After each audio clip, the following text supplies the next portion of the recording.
Hello and welcome to this episode of India International. Barely hours after Trump's announcement of troop pullout from Afghanistan, a suicide bomber blew up his explosive-laden car in front of a government building in Kabul, killing 43 people and injuring almost equal number of them. While the perpetrators of this attack will eventually be identified, this is not a first incident of its kind, nor, unfortunately, it is likely to be the last. If the US pullout of Afghanistan is real, the ensuing trouble in Afghanistan will also be absolutely real. The US President Donald Trump has made a sudden announcement to withdraw 7,000 of its troops from the highly volatile terrain of Afghanistan. It is in keeping with the promise he made during the run-up to the election. The US troop withdrawal could have serious implications for the region if the Trump administration decides to vacate Afghanistan lock, stock and barrel once and for all. For New Delhi, this could pose new challenges as the immediate outcome could be a new lease of life for the Taliban. During the Obama regime, the White House seriously circulated the idea of partitioned Afghanistan. Considering the fact that the US was spending billions of dollars and suffering huge numbers of military personnel, a plan B was put in place to segregate the Pashtun-speaking areas from the rest of Afghanistan so as to keep it insulated from the Taliban. Of course, it did not work. The combined strength of US-led International Security Assistance Force, that is ISAF, which at one time was almost greater than the troop strength employed by the former USSR in the late 80s. Yet, the US and the allies could not guarantee peace or normalcy in Afghanistan. One of the reasons for this supposed to be the total failure of the USSR and the US in keeping Afghanistan under its control is said to be the fact that Afghanistan was one among those very few territories that never allowed an alien rule over them in the whole of history. Besides, the US strategists were largely unaware of the history and traditions of the various tribes that were controlling Afghanistan territory, but were closely knit by a common Afghan fraternity. Whenever the Afghan fraternity, the Afghan identity was challenged, the tribes came together to guard their identity, which to some extent the British understood in the early 18th century. Anyway, all this is past. Donald Trump had promised to withdraw from Afghanistan. One of the main reason was, of course, the homecoming of body bags, which would probably have gone terribly against him.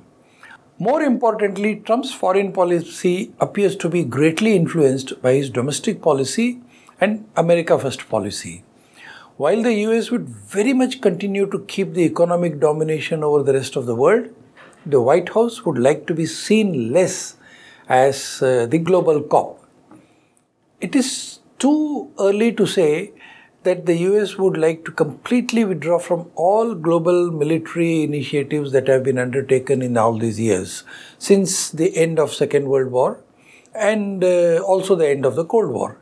In fact, a new Cold War has begun between the US and China in the form of trade war, which will have serious global fallout. Meanwhile, the US withdrawal should also be seen in the light of White House wanting the Taliban to talk to the political establishment in Kabul and accept the importance of being in the political mainstream. However much the Washington may wish, it is doubtful if Taliban, the good Taliban or the bad Taliban, whatever you call it, would like to share power with the political setup in Kabul. Taliban leadership has already expressed their unwillingness to hold any talks with Kabul. Also, without the firepower of the guns and the AK-47s, Taliban would ultimately vanish into oblivion, sooner than later. Given the tribal animosities and rivalries, it's doubtful if Taliban will be able to bring all the tribal chiefs under one banner and rule Kabul also. From that point of view, while the US and other foreign powers should withdraw from Afghanistan someday or the other, it would be fatal for the US to leave the peace-building job unfinished and leave at a juncture when it is required the most. India has been a serious partner in the peace-building and reconstruction process in Afghanistan. Though US began bracketing India and Pakistan in Afghan peace process, of late there is sufficient recognition of India's independent role in Afghanistan. The Chabar project, where India has acquired even greater powers to operate the Chabar port also, has added to New Delhi's outreach to Afghanistan without having to depend on a hostile Islamabad. The US too should understand India's position and clear all impediments in New Delhi's path if it really wants lasting peace in Afghanistan. On its part, India will have to assure Kabul of its continued support on all aspects, from training the police and paramilitary to economic support in education, health and infrastructure facilities, which of course New Delhi has been totally engaged with US or without US. Keep watching India International in HW News Network. Next episode with new subject.